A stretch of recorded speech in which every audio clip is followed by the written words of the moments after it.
अमर astrology में आपका स्वागत है दोस्तों। मैं हूं अमर सिंह चौहान। आज हम एक नया विषय ले रहे हैं। विषय वही है ज्योतिष और आध्यात्मिक।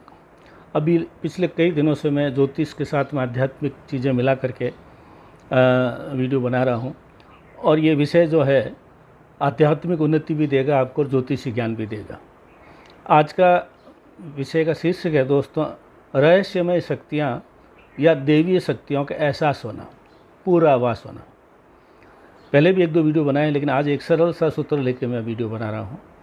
ये सूत्र है दोस्तों कि अगर किसी की जन्म कुंडली में शनि और केतु एक साथ कहीं भी बैठे हों, दोनों एक साथ होने चाहिए, तो ये योग बनता है। कौन सा? रहस्यमय शक्तियाँ या देवीय शक्तियों का एहसास होना। ये शनि केतु से बनता है। लेकिन साधारण परिस्थिति में हमेशा हम ये देखते हैं कि शनि और केतु जब भी कुंडली में साथ होते हैं तो श्रापित दोष बनता है, श्रापित योग बनता है, जो अच्छा नहीं माना जाता, अशुभ माना जाता है। तो उन लोगों को ये हो सकता है कि सुनने में अजीब लगे, जो ये मान के चलते हैं कि श्रापित दोष जो है शनि और केतु से केवल श्रापित दोष ही बनता है। ऐसा नहीं है, श्रापित दोष भी बनेगा इसमें, लेकिन एक जो चीज़ आज हम ढूंढ रहे हैं वो बहुत बड़ी रूप में हमें मिल सकती है।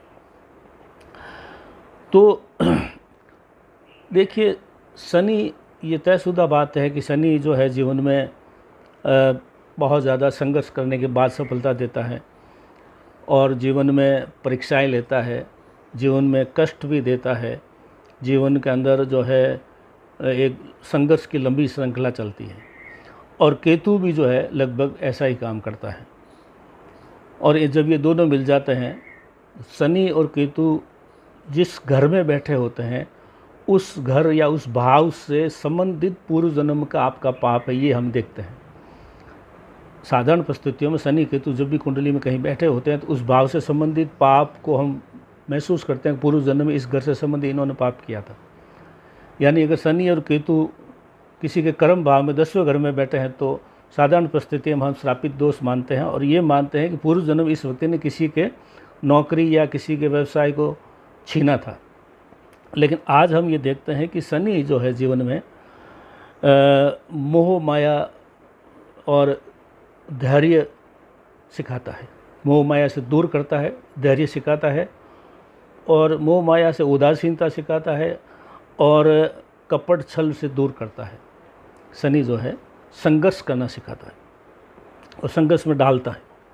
केतु जो है पूर्व जन्म का रिकॉर्ड केतु के पास ही है। केतु पूर्व जन्म के सब उसके अंदर जो है, ये कह सकते हैं कि केतु के चीज़ें, केतु के अंदर पूर्व जन्म का रिकॉर्ड होता है अनेक जन्मों का। तो जब शनि और केतु मिलते हैं तो दोनों ऐसी ही चीज़ें पैदा करती है। भौतिक सुखों से दूर करता है, भौतिक सुखों से उदासीनता करता है, मोह माया से उदासीनता करता है, घर परिवार संपत्ति धन से कोई ज़्यादा उनको लगाव नहीं होता है। ये कष्ट के कारण भी हो सकता है, अत्यधिक सुख के कारण भी हो सकता है। भगवान बुद्ध और भगवान महावीर ने अत्यधिक सुख होते हुए भी उन्होंने उदासीनता का रास्ता, संन्यास का रास्ता पकड़ा। बहुत ज़्यादा वैभव भी से भी आदमी जो है मन भर जाता है, वैसे भी हो सकता है। और वैसे भी गरीबी के कारण से, अन्य कष्टों से, दुखों से, बीमारियों से भी आदमी के अंदर जीवन के प्रति मोह भंग हो जाता है, उदासीनता प्राप्त होती है। ये उदासीनता प्राप्त होना भी एक बहुत बड़ी बात है दोस्तों। किसी का मोह माया से भंग नहीं होता है। वो मोह माया और चाहता है, भौतिक सुख चाहता है और सुख सुविधाएं चाहता है। तो ये मोह माया से इससे दूर होना एक बहुत बड़ी बात है अपने आप में।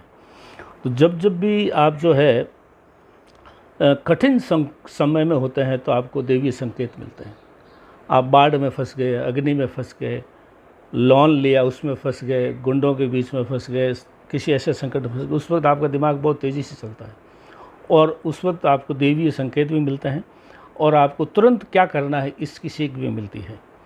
तो वो चीज़ें आपको मिलती है, स्वप्न के माध्यम से मिल सकती है, तंत्र साधना के माध्यम से मिल सकती है, ध्यान से मिल सकती है, आपको जो है समाधि और ये जो प्राणायाम वगैरह करते हैं उसके माध्यम से भी मिल सकता है। तो अगर आपकी कुंडली में शनि और केतु एक साथ है, तो अगर आप उसको थोड़ा और डेवलप करें, ध्यान से, पूजा से, प्राणायाम से, तंत्र मंत्र से, या कैसे भी, तो ये शनि केतु का जो कॉम्बिनेशन है, शनि केतु का जो योग है, ये आपको रहस्यमय शक्तियों की भरमार दे सकता है, देवी शक्तियों का एहसास दे सकता है। ऐसे व्यक्ति को कोई घटना होने से पूर्व ही या किसी घटना में फंस जाते हैं तो भी उसको बाहर निकलने का रास्ता अपना आप मालूम पड़ने लग जाता है, एहसास हो जाता है, चाहे स्वप्न के माध्यम से हो या किसी और सिद्धि के माध्यम से हो, शीघ्रता से उसको बाहर निकलने का रास्ता मिल जाता है अगर शनि के साथ केतु हो तो। और अगर ऐसा आपकी कुंडली में शनि केतु है लेकिन आपको ऐसी सिद्धियां या देवी शक्तियों का एहसास नहीं हो रहा है, तो मेरा सुझाव है, उपाय के रूप में, रेमेडी के रूप में सुझाव है कि आप जो है किसी अच्छे गुरु के शिष्य बने। गुरु जो साधु संत या भगवा कपड़ा वाला नहीं, कोई भी आदमी जो ज्योतिष जानता हो, सिद्धियां जानता हो, ध्यान पूजा साधना जानता हो, अष्टांग योग की जो चीज़ें जानता हो, उससे आप इसके संपर्क करें। वो आपको, अगर आपके शनि केतु में शापित दोष तो दूर हो ही जाएगा इससे, लेकिन आपको रहस्यमय शक्तियों का और देवी शक्तियों का एहसास करवाने की शक्ति वो प्रदान कर सकता है। तो जिनकी कुंडली में भी शनि और केतु है, वो आप खाली इसलिए न डरें कि इससे शापित दोष बनता है। हाँ, बनता है शापित दोष, लेकिन ये चीज़ें भी मिलती है, रहस्यों की शक्तियों का और देवी शक्तियों का आभास भी मिलता है। तो कृपया आप अपने कुंडली को खुद देखें, हमारे से दिखाएं, किसी विद्वान ज्योतिष से दिखाएं, जिससे आपको ये चीज़ मिल सकती है और शिष्य बन के भी आप इस चीज़ को और बढ़ा सकते हैं, उस तरफ बढ़ सकते हैं जिसकी तरफ देवी शक्ति और रहस्यमय शक्तियों का एहसास आपको होने लग जाए। अमर एस्ट्रोलॉजी में आज इतना ही दोस्तों, धन्यवाद।